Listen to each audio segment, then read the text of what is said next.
नमस्कार दोस्तों, स्वागत है आपके अपने चैनल होम्यो हेल्थ पिंग पर। मैं हूं डॉक्टर निशांत और आज बात करेंगे अल्जाइमर डिजीज़ के बारे में। और आज हम जानेंगे कहीं आप में भी तो विकसित नहीं हो रहा है अल्जाइमर के लक्षण, और क्यों जवान लोग भी हो रहे हैं बूढ़े। आज हम लोग एक एक कारण इसके बारे में जानेंगे और इसको कैसे रोक सकते हैं, इसका क्या उपचार है, ये सभी एक एक करके हम लोग आगे देखते हैं। तो अगर आप पहली बार इस चैनल पर आए हैं तो चैनल को लाइक एवं सब्सक्राइब करना ना भूलें। तो चलिए शुरू करते हैं आज का टॉपिक। दोस्तों, वर्तमान जीवन की बढ़ती आपाधापी में अल्जाइमर और डिमेंशिया जैसे शब्द में से ज़्यादातर लोग परिचित हो चुके हैं। कई लोग इन दोनों को एक ही मान लेते हैं, जबकि डिमेंशिया या स्मृति लोप समान रूप से मानसिक क्षमता की निरंतरता होती कमी को कहते हैं, जो आगे चलकर अल्जाइमर नामक बीमारी में तब्दील हो सकती है। इस बीमारी में ब्रेन टिश्यू धीरे धीरे नष्ट होने लगता है, जिसकी वजह से मस्तिष्क की क्रियाएं शिथिल पड़ने लगती है और धीरे धीरे सब कुछ भूलने लग जाता है। इस बीमारी का सबसे शुरुआती लक्षण तब देखने को मिलता है जब व्यक्ति किसी नई चीज़ को सीखने में परेशानी महसूस करता है। इसके अलावा बढ़ती उम्र, पारिवारिक इतिहास, डाउन सिंड्रोम, इम्यून डिसऑर्डर, किसी तरह की ब्रेन इंजरी आदि कारण भी डिमेंशिया के लक्षण उत्पन्न हो सकते हैं। हालांकि इन कारणों पर व्यक्ति का कोई जोर नहीं है। इनके अलावा भी कई अन्य ऐसे कारण हैं जिनकर ध्यान देकर हम डिमेंशिया के लक्षण से अपना बचाव कर सकते हैं। तो चलिए एक एक करके सभी के बारे में हम लोग चर्चा करेंगे। तो सबसे पहले हम लोग जानते हैं कि अल्जाइमर डिजीज़ है क्या। यह एक न्यूरो डिजेनरेटिव डिजीज़ है और यह 60 से 70% केसेस में डिमेंशिया का सबसे बड़ा कारण माना जाता है, जबकि डिमेंशिया एवं अल्जाइमर डिजीज़ एक नहीं है। अल्जाइमर डिजीज आकर आगे चल करके डिमेंशिया का एक बहुत बड़ा कारण बनता है। आप जैसा कि आप यहाँ पे फिगर में देख सकते हैं कि इसमें ब्रेन सेल में बीटा एमिलॉइड एवं टॉ नामक प्रोटीन का जमाव होने लग जाता है। यहाँ ब्रेन सेल देख रहे हैं, इसमें आप राइट तरफ में देखिए प्लाक जमा हो रहा है, जो कि एक बीटा एमिलॉइड एवं टॉ नामक प्रोटीन का जमाव से वहाँ क्या होता है, नर्व जो कम्युनिकेशन होता है यहाँ नर्व टू नर्व, उसमें उसका प्रॉब्लम शुरू हो जाता है और उसके वजह से ब्रेन सेल का जो डेथ हो जाता है और इससे ब्रेन का टिश्यू श्रिंक कर जाता है, जिससे मेमोरी लॉस और पहचानने की शक्ति धीरे धीरे लॉस कर जाती है।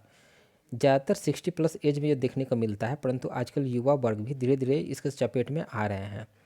तो इसके क्या क्या कारण हैं और इसके कौन कौन से साइन सिम्टम है, ये सब देखते हैं। तो सबसे पहले हम देखते हैं कि साइन इसका क्या है, कैसे समझते कि अल्जाइमर डिजीज हमें हो रही है। तो सबसे पहले तो मेमोरी लॉस, आपको समझ में आया कि धीरे धीरे भूलने की क्षमता ये हो रही है, हम लोग भूल रहे हैं। फिर पुअर जजमेंट, कोई भी चीज़ को हम लोग जज नहीं कर पा रहे ठीक ढंग से। लॉस ऑफ स्पॉन्टेनिटी, कोई भी काम आसानी से तुरंत अचानक से ये काम करना है तो कर ले, जैसे गाड़ी ड्राइव कर रहे हैं तो राइट फट से ले ले, लेफ्ट तुरंत ले ले, ये ऐसा नहीं हो पाता है।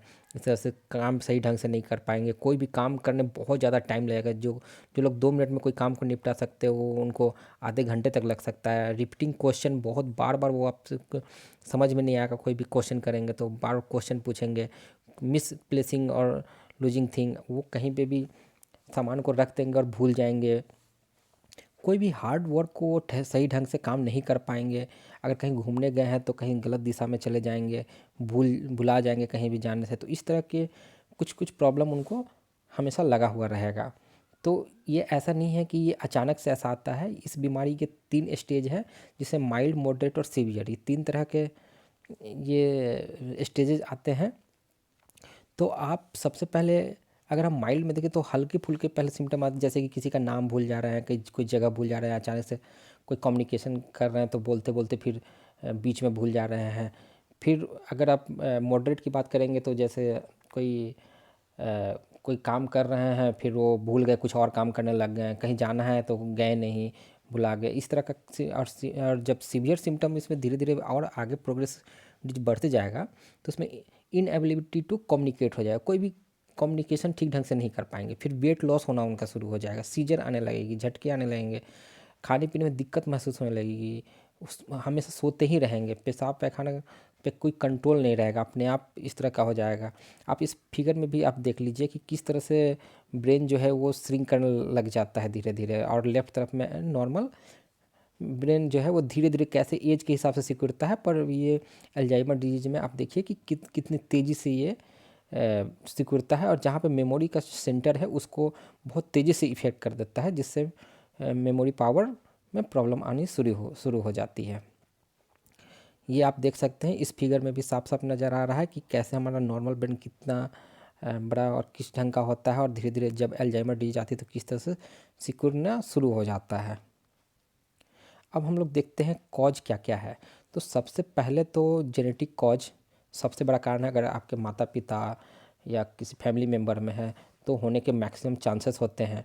उसके बाद एज बहुत बड़ा फैक्टर, जैसे जैसे एज बढ़ते जाता है उस जो ब्रेन सेल के जो ये नर्व हैं वो धीरे धीरे डेथ होना शुरू हो जाते हैं।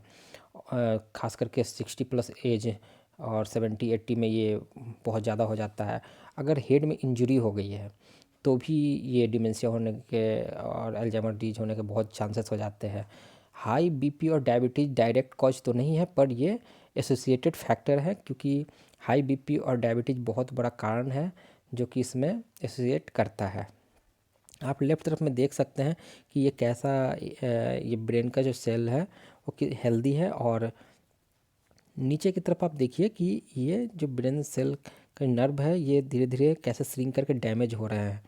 तो ये भी आपको यहाँ पे दिखाई दे रहा है। अब चलिए डायग्नोसिस कैसे करेंगे। मान लीजिए किसी को हमें लग रहा है कि ये अल्जाइमर, कैसे डायग्नोस करेंगे। तो सबसे पहले है कि पेशेंट की हिस्ट्री लेंगे कि वो भूल रहे हैं कि नहीं, वो सही ढंग से कोई काम कर पा रहे हैं कि नहीं, जवाब सही ढंग से दे पा रहे हैं कि नहीं, कोई काम करने में भूल तो नहीं जा रहे, कहीं कोई चीज़ रख तो नहीं दे रहे हैं, उनकी एज क्या है। इस तरह से हम लोग उनके पेशेंट हिस्ट्री लेंगे कि उनके कोई जेनेटिक कॉज तो नहीं है, पेरेंट्स में तो नहीं है, डाउन सिंड्रोम तो नहीं है, ये सब देखेंगे। फिर मेंटल एग्जामिनेशन कर सकते हैं, जैसे उनको कोई क्वेश्चन पूछ करके वो तुरंत रिप्लाई करते हैं या नहीं, कोई पजल सॉल्व कर पाते हैं या नहीं। इस तरह से उनका मेंटल एग्जामिनेशन करेंगे बहुत सारे क्वेश्चन पूछ करके। फिर उनके हैबिट्स वगैरह भी पूछ सकते हैं कि खाने पीने में क्या खाते पीते, एक्सरसाइज करते हैं या नहीं। बहुत सारे क्वेश्चन पूछा जाता है। इस तरह से हम लोग डायग्नोस करते हैं। फिर सीटी स्कैन से हम लोग पता लगा सकते हैं कि ब्रेन सेल का क्या कंडीशन है। एमआरआई करके हम लोग पता लगा सकते हैं कि ब्रेन का क्या कंडीशन है। तो ये बहुत ही इम्पोर्टेंट है डायग्नोसिस करने के लिए। अब हम लोग देखते हैं कि इसको रोक कैसे सकते हैं। तो प्रिवेंशन के लिए कौन कौन सी चीज़ें हैं।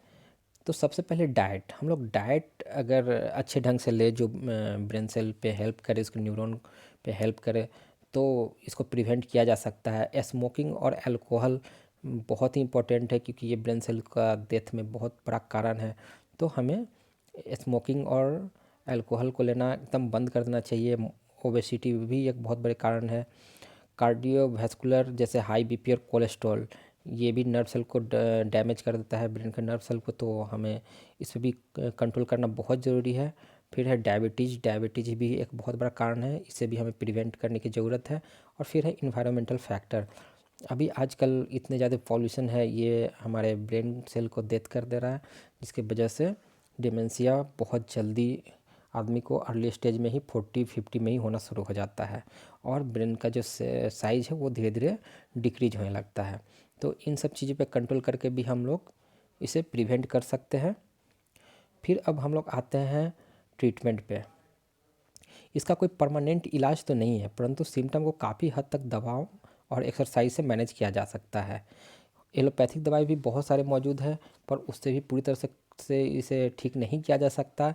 इसी तरह होम्योपैथिक मेडिसिन भी 100% क्योर नहीं कर सकता है, पर चूँकि इसका साइड इफ़ेक्ट बहुत ही कम है और काफ़ी हद तक हम लोग होम्योपैथिक से इससे सिम्टम को मैनेज कर सकते हैं। इसलिए हम लोग होम्योपैथिक पे बहुत ज़्यादा जोर देते हैं कि आप इसका ट्रीटमेंट ज़रूर करवाएं।